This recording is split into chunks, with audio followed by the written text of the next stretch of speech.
A young prince sits alone in a library on Dragonstone. Candlelight, scrolls, the sound of waves against the volcanic shore. He has been reading since dawn. He finds something, a passage, a prophecy.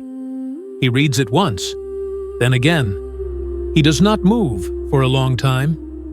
The next morning, he walks to the Maester-at-Arms and says, "It seems I must be a warrior." No one knows what he read that night. Welcome to Westeros Within, where we journey into forgotten ages, hidden legends, and ancient mysteries. This is Mysteries of the Realm. Episode 8, Rhaegar's Prophecy. He read his own death. Rhaegar Targaryen was born as Summerhall burned. The year was 259 AC. His grandfather, King Aegon V, had attempted to hatch dragon eggs using some kind of fire ritual at the Targaryen Summer Palace. The ritual failed catastrophically. Summerhall was consumed. Aegon V died in the flames. So did Prince Duncan. So did Sir Duncan the Tall, the Lord Commander of the Kingsguard. And in the middle of that inferno, Rhaella Targaryen went into labor. Her son was born surrounded by fire, smoke, and the tears of a dying court. Born amidst salt and smoke. Remember those words. By every account, the boy who survived Summerhall was extraordinary. Barristan Selmy, who knew him as well as anyone, said he was bookish to a fault. He read scrolls and histories while other boys played at swords. He was melancholy, brilliant, and deeply private. He would ride alone to the ruins of Summerhall and sit among the blackened stones with only his harp for company, composing songs so beautiful they could make grown warriors weep. And then he read something. Barristan tells us this much. No one knows what it might have been. Only that the boy prince lingered a long time over whatever it was he read. Something in those pages changed him utterly. He did not say, "I want to be a warrior." He said, "I must." That is the language of obligation. Whatever he found in those scrolls, it convinced him that his destiny demanded a sword. He was knighted at 17. He won tourneys across the realm. He became one of the finest warriors of his generation. But Barristan noticed something. Rhaegar never loved the Song of Swords the way that Robert did, or Jaime Lannister. It was something he had to do, a task the world had set him. A man who fought without wanting to, a scholar trapped inside a warrior's body. The question that haunts every corner of this story is simple. What was the task? The answer, or the closest anyone has come to one, is a prophecy called The Prince That Was Promised. Here is the problem. No single canonical text of this prophecy exists. It survives in fragments, secondhand accounts, and contradictions. We are assembling a broken mirror. What the fragments tell us, a prince or a princess, and that distinction matters enormously, will be born amidst salt and smoke, connected to a bleeding star, and will somehow wake dragons from stone. This figure will come from a specific Targaryen bloodline, and this figure will save the world from a coming darkness. There is a second prophecy from the far side of the world. The legend of Azor Ahai, a hero who forged a burning sword called Lightbringer by driving it through the heart of the woman he loved. Azor Ahai defeated the darkness during the first long night, and the Red Priests of Rhaegar believe he will be reborn when the darkness returns. Are these the same prophecy? Melisandre of Ashai treats them as identical. Maester Aemon, one of the wisest men in the story, does not. The original prophecy may predate both traditions, a single ancient warning, remembered differently by every culture. The last hero in the north, Azor Ahai in the east, the prince that was promised in Valyria. multiple names for the same fear. Winter is coming, and someone must stand against it. Now, trace the chain. A woman called Jenny of Old Stones married a Targaryen prince and brought with her a companion, a tiny dwarfish woman from the Riverlands, believed by some to be one of the children of the forest. This woods witch delivered a prophecy. The prince that was promised would be born from the line of Prince Aerys and Princess Rhaella. Prince Jaehaerys heard the prophecy and acted on it. He ordered Aerys and Rhaella to marry. Neither wanted the marriage.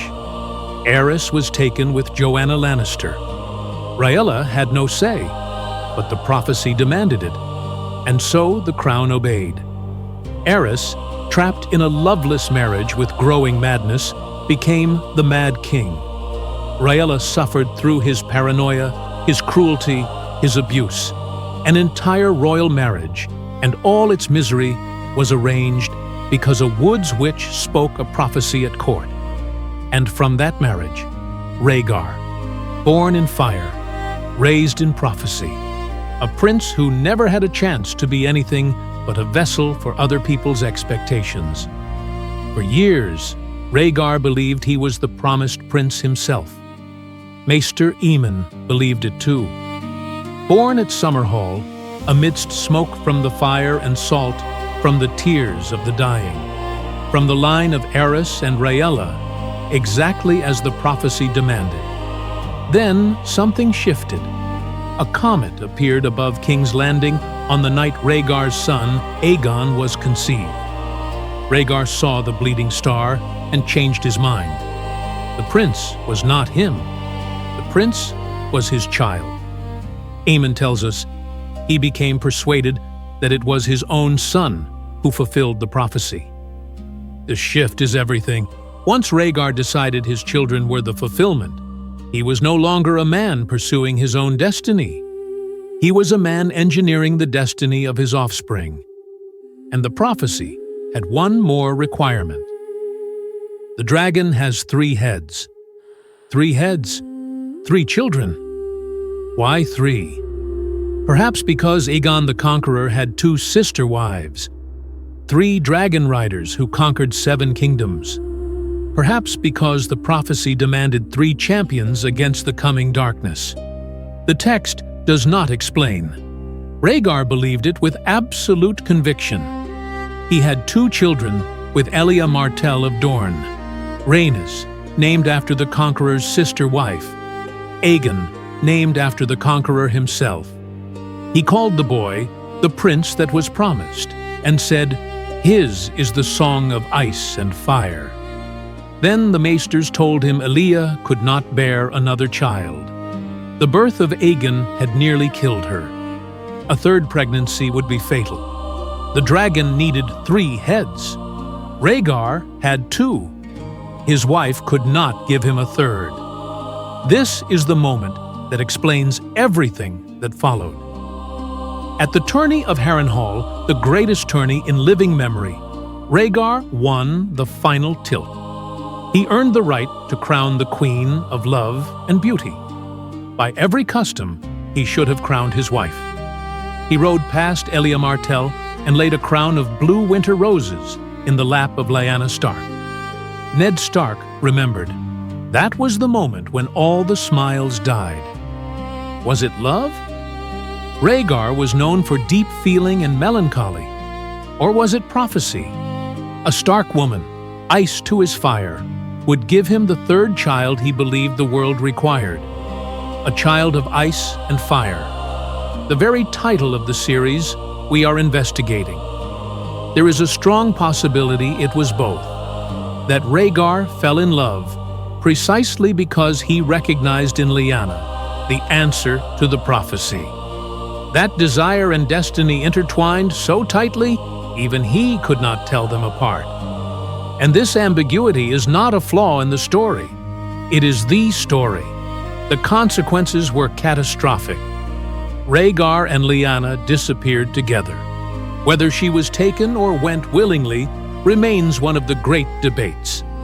Brandon Stark rode to King's Landing demanding her return. Aerys arrested him, summoned his father Rickard, and murdered them both. Jon Arryn raised his banners. Robert Baratheon raised his. The realm shattered. Robert's rebellion killed Rhaegar at the Trident, killed Elia and her children in the sack of King's Landing. Aegon's head dashed against a wall by the mountain, Rhaenys stabbed beneath her father's bed, killed the Mad King at the hand of his own Kingsguard, ended 3 centuries of Targaryen rule, all because a prince read a scroll and decided the world needed saving. So here is the cruelest question. Who is the prince that was promised? Rhaegar himself? Born amidst salt and smoke at Summerhall, from the prophesied bloodline. But he died at the Trident without fulfilling any obvious purpose. He himself stopped believing it. The evidence is weak. Aegon, his firstborn son? Rhaegar said it to his face. He is the prince that was promised. But Aegon was murdered at 1 year old. If the savior of the world was killed in his cradle by Gregor Clegane, the prophecy is a monstrous joke. Jon Snow? The son of Rhaegar and Lyanna, literally ice and fire made flesh. The third head of the dragon. He was raised a warrior, led the Night's Watch, was killed and resurrected. The thematic case is powerful, but the specific criteria, salt, smoke, bleeding star, are harder to pin on him. Daenerys Targaryen? She was born on Dragonstone during a massive storm, salt from the sea, smoke from the sky. A red comet blazed overhead when she walked into Drogo's funeral pyre and emerged with 3 living dragons. She literally woke dragons from stone. She fits more of the specific criteria than anyone else. And here is where the investigation turns. Maester Aemon, at 102 years old, lying on his deathbed aboard a ship crossing the narrow sea, reached a conclusion that changes everything. "No one ever looked for a girl," he whispered. "It was a prince that was promised, not a princess." He paused. What fools we were, who thought ourselves so wise. The error crept in from the translation. Dragons are neither male nor female, as changeable as flame. The language misled us all for 1,000 years. The word for prince in High Valyrian is gender neutral. It can mean prince or princess. For centuries, everyone assumed the promised figure must be male. Rhaegar assumed it. Aemon assumed it. The entire Targaryen dynasty was reshaped by that assumption. And on his deathbed, the wisest Targaryen alive said, "Daenerys is the one, born amidst salt and smoke. The dragons prove it." Is this the clarity of a dying sage, or the confusion of a man whose final words were, "Egg? Egg. I dreamed that I was old," calling for his brother who died 70 years earlier? Even at the end, certainty dissolves. But the deepest mystery is not who the prince is. The deepest mystery is what the prophecy did to the man who believed in it. Consider the chain. A woods witch speaks a prophecy. A king forces a marriage. That marriage produces a mad king and a haunted prince. The prince reads a scroll and takes up a sword. He has 2 children and is told he cannot have a third. He pursues another woman. The realm breaks. Hundreds of thousands die. The Targaryen dynasty falls. The wall is undermanned. The others advance. The very catastrophe the prophecy warned about, the coming darkness, became more catastrophic because of the prophecy itself. Rhaegar's pursuit of the promised prince weakened the realm so badly that when the long night came, humanity was at its most vulnerable. Did Rhaegar cause the thing he tried to prevent? There is a counter-argument, and it is devastating in its own way. Without Rhaegar's pursuit of Lyanna, Jon Snow would never have been born. Without Robert's rebellion, Daenerys would never have been exiled to Essos. Without exile, she would never have hatched the dragons. If Jon or Daenerys, or both, are essential to defeating the others, then Rhaegar's catastrophic choices were necessary. The prophecy demanded its own destruction. The prince that was promised can only exist because the pursuit of the prophecy destroyed everything else. As Gorgon of Old Gis once said, prophecy is like a treacherous woman. She takes your member in her mouth, and you moan with the pleasure of it and think, how sweet, how fine, how good this is. And then her teeth snap shut, and your moans turn to screams. Martin has never written a story where destiny works cleanly. In his world, prophecy is a mirror in a dark room. It shows you a shape, and you convince yourself you know what it is. And you act on that conviction, and you discover too late that you were looking at yourself. And everything we know about Rhaegar, everything, comes from people who are not reliable. Barristan Selmy loved him. He describes a noble, melancholy prince who fought because he had to. He cannot see Rhaegar's flaws. His accounts are bathed in golden light. Robert Baratheon hated him. In my dreams, I kill him every night. Robert cannot acknowledge that Lyanna may have gone willingly. His version is shaped entirely by rage and jealousy. Ned Stark is the most important witness, and he tells us almost nothing. He never calls Rhaegar a rapist. He never defends him either. He keeps the secret of Jon's parentage for 14 years with a grief so deep it silences him. Ned's silence is itself a verdict. If Rhaegar had truly kidnapped and raped his sister, Ned would share Robert's hatred. He does not. And Daenerys sees visions of Rhaegar in the House of the Undying, holding his son. Speaking of prophecy. But the Undying were trying to consume her life force. Are these visions truth? Memory? Propaganda? We are investigating a man through broken mirrors held by people with reasons to lie. So, what do I believe? I believe Rhaegar Targaryen read something in those scrolls that was real.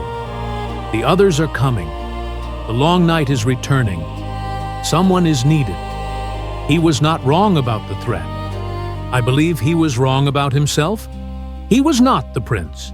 He was not meant to be a warrior. He was a scholar who picked up a sword because he misread his own role in the story. I believe the prophecy is real, but that it has never worked the way anyone expected. Rhaegar thought it was his son Aegon. Aemon thought it was Rhaegar, then Daenerys. Melisandre thought it was Stannis. Every person who has tried to identify the prince has been at least partially wrong. The prophecy shows you truth, but you see what you want to see. I believe Rhaegar loved Lyanna. I also believe he needed her. And I believe that is the most human kind of tragedy. When you cannot tell whether your heart is leading you toward love or toward prophecy, and the cost of guessing wrong is the destruction of everyone you ever loved. And I believe this. At the Trident, when Robert's warhammer caved in his chest and rubies scattered across the river, Rhaegar died believing he had done what the prophecy demanded. He died believing his son, the one growing in Lyanna's womb, the song of ice and fire, would save the world. He may have been right. That is the cruelest part. So tell me this, was Rhaegar Targaryen a visionary, or a fool who dressed up desire as destiny? Write it in the comments. I read every theory. And if you want to be here when we unravel the next mystery, subscribe to Westeros Within and join me for the next chapter.